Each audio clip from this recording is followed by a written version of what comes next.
వస్తాను సార్ మీ దగ్గరికి. విల్సన్ గారు, మీకు కూడా పూర్తిగా అవగాహన ఉంది ఈ సబ్జెక్ట్, కొత్తగా చెప్పకర్లా. ఈ కేసులు కోర్టుల పాలైతే 3 ఏళ్ళు, ఇప్పుడు ఈ రాజస్థాన్ కేసు ఏకంగా హైకోర్టులో క్లరికల్ క్యాడర్ ఉద్యోగాలకి, వీళ్ళు హైకోర్టులో క్లరికల్ క్యాడర్ ఉద్యోగాలకి ఈ అసలు ఓపెన్ కట్ ఆఫ్ తక్కువ ఉంది ఎస్సీ కట్ ఆఫ్ కంటే, ఎక్కడన్నా అసలు ఉంటుందా? అది ఇద్దరిని సపరేట్ చేస్తే తప్పితే అది సాధ్యం కాదు.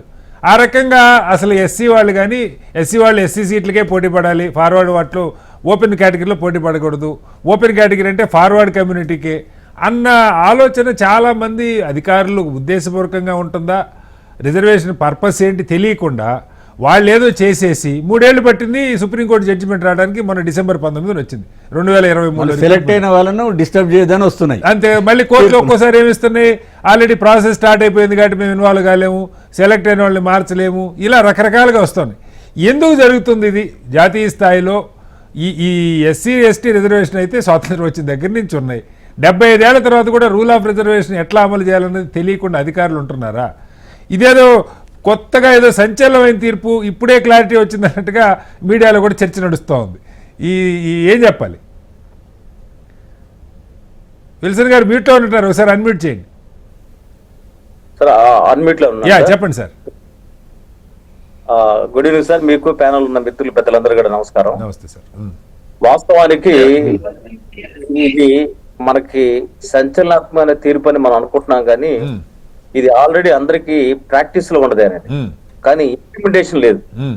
జరుగుతుందంటే వాస్తవానికి ఒక వ్యక్తి ఒక ఎగ్జామినేషన్ రాస్తే కట్ ఆఫ్ మార్క్స్ తో కూడా సంబంధం లేదు, వాడి మార్కులను బట్టి వాడు ఎస్ఏ బీసీ చూడాల్సిన అవసరం లేదు, కానీ వాడి మెరిట్ ని బట్టి పైనే పెట్టాలి. మీరు ఆ ఎస్సీ రిజర్వేషన్ మెరిట్ ని మాత్రమే పెడతా ఉన్నారు. ఇది అనేక వ్యవస్థలో జరుగుతా ఉంది, విద్యారంగంలో జరుగుతా ఉంది, ఉద్యోగ రంగంలో జరుగుతా ఉంది. ఇది కష్టపడి అవగాహన లేకపోవడం వల్ల జరుగుతా ఉంది. కొన్ని వేల మంది లక్షల మంది నష్టపోయారు దేశవ్యాప్తంగా. అయితే దీన్ని రెక్టిఫై చేయడానికి ఈ రోజు మీరు మీకుండే చైతన్యాన్ని బట్టి డిబేట్ పెట్టారు, కానీ ఇది మీడియా కూడా మీడియా క్యాచ్ చేసిన అంశం కాదు ఇది. ప్రజలకు సంబంధం లేని అంశంగా ఉన్నది ఇది. నిజానికి అభినందనలు శ్రీనివాస్ గారు, యాజమాన్యానికి అభినందనలు తెలపాలి మీరంతా. యాక్చువల్ గా ఈ టాపిక్ కాబట్టి ఈ రోజు నాకు వేరే పని ఉన్నా దాన్ని వాయిదేసుకుంటూ వచ్చా, ఎందుకంటే వ్యాలిడ్ ఇట్లాంటి టైంలో మేము మైండ్ క్లియర్ చేసుకోవడం అనవసరం. ఇలాంటి తీర్పు దేశవ్యాప్తంగా ఇప్పటిదాకా అధికారులు ఏం చేస్తారంటే, మీకు 15% ఉంది కదా, ఈ 15%లోనే మీరు వెళ్ళిపోండి, మిగతాదంటే మిగతా రెస్ట్ ఆఫ్ ద పార్ట్ ఇతర కమ్యూనిటీస్ కేటాయిస్తామని చెప్పని. ఆ విధంగా నేనేమంటానంటే ఎస్సీలు ఎస్టీలు బీసీలు మెరిట్ లో వస్తున్నారు. ఇప్పుడు చదువు వాళ్ళు ఏం చేస్తున్నారంటే చదివి పిల్లల్ని చదివిస్తూ, నేనైతే మా పిల్లలు రిజర్వేషన్ అవసరం లేదు, రిజర్వేషన్ వాడొద్దని చెప్పాను. కానీ ఇప్పుడు రిజర్వేషన్ వాడే పరిస్థితి రాలేదు, వాడకూడదని నేను కోరుతున్నాను. ఎందుకంటే అది ఏ పేరెంట్స్ స్వచ్ఛందంగా మనం అందరూ సమానంగా కాంపిటేటివ్ ఎగ్జామ్స్ లో ప్రిపేర్ చేస్తున్నాము, లేకపోతే ఎడ్యుకేషన్ ఇస్తున్నప్పుడు అది మనకు పేదవాళ్ళకి వెళ్ళాలి, అది స్వయంగా ఎవరి క్వాలిటీ.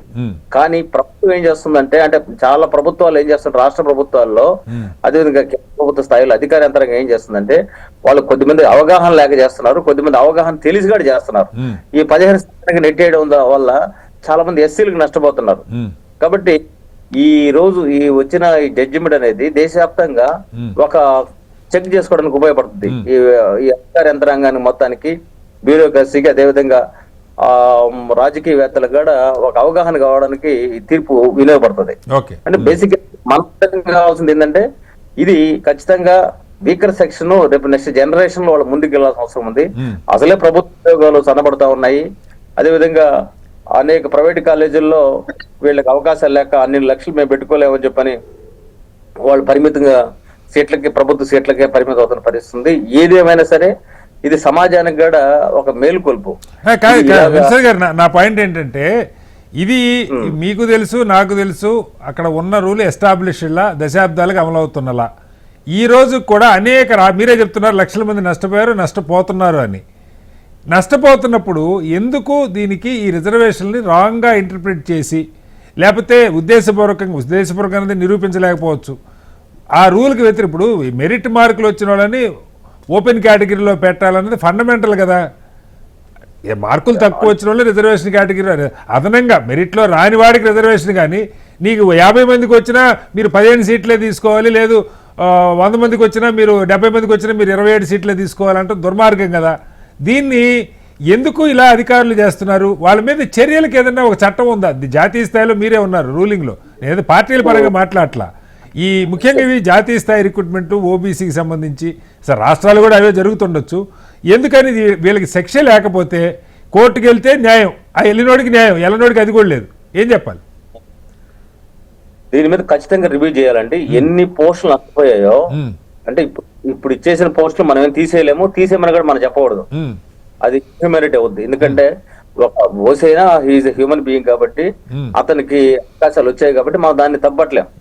కానీ ఏమన్నారంటే దీన్ని భర్తీ చేయడం కోసం నెక్స్ట్ పోస్టులు ఏమైనా వస్తే ఆ ఏదైతే పోయినాయో దాన్ని భర్తీ చేసే కార్యాచరణ చేయాలి ప్రభుత్వాలు.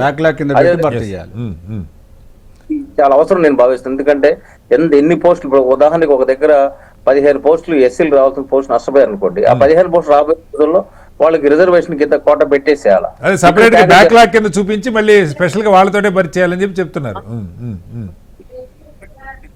నాకు తెలిసి సొల్యూషన్ లేదు. అదే ఈ తీర్పు వల్ల ఏమైందంటే దేశం ఒక్కసారిగా ఉలిక్కిపడింది. అధికార యంత్రాంగం గాని రాజకీయవేత్తల్లో గాని లేకపోతే మొత్తంలో ఒక కదలిక అనేది మొదలవుతుంది, అందులో సందేహం లేదు. ఆంధ్రప్రదేశ్ తెలంగాణ కాదు, భారతదేశం కూడా అధికార యంత్రాంగాన్ని కుదిపోయింది. ఎందుకంటే మెరిట్ లో రావాల్సిన అవసరం ఉంది. రాబోయే రోజుల్లో రిజర్వేషన్ వినియోగించుకునే వాళ్ళలో అత్యంత పూర్తి అవకాశం రావాలి. ఒక ఎస్సీ, ఒక బీసీ, ఒక ఎస్టీ వాళ్ళు జనరల్ కోటాలకు వెళ్ళిపోవాలి. వాళ్ళు వెళ్ళిపోయిన తర్వాత అందులో పేదవాడికి అవకాశం వస్తే వాడి ఫ్యామిలీకి ఉపయోగపడుతుంది. కాబట్టి ఇది మానవత కోట చూసినప్పుడు, మనం మా హ్యూమన్ యాంగిల్ లో చూసినప్పుడు ఖచ్చితంగా కింది స్థాయి వాడికి ఫలాలు అందాలా. అది మీరు చెప్పేది సరే, అది క్రిమిలేరు అమలు అవుతుందా లేదా, మీలాగా స్వచ్ఛందంగా వదులుకున్న వాళ్ళది ఒక కేటగిరీ. బీసీలలో క్రిమిలేరు ఉంది, ఎస్సీ ఎస్టీలో కూడా క్రిమిలేరు పెట్టాలని ఒక చర్చ నడుస్తుంది. బట్ ఆ పాయింట్ కూడా వద్దాము సార్, సెకండ్ రౌండ్ లో వద్దాము. విల్సన్ గారు, ఒకసారి తులసిరెడ్డి గారు, ఇది లేదు శ్రీనివాస్ గారు, అవకాశం వాళ్ళకి అందడం కోసం మనం అందరం కలిసి స్వచ్ఛందంగా పనిచేయాల్సిన అవసరం ఉంది, బాధ్యతగా తీసుకోవాల్సిన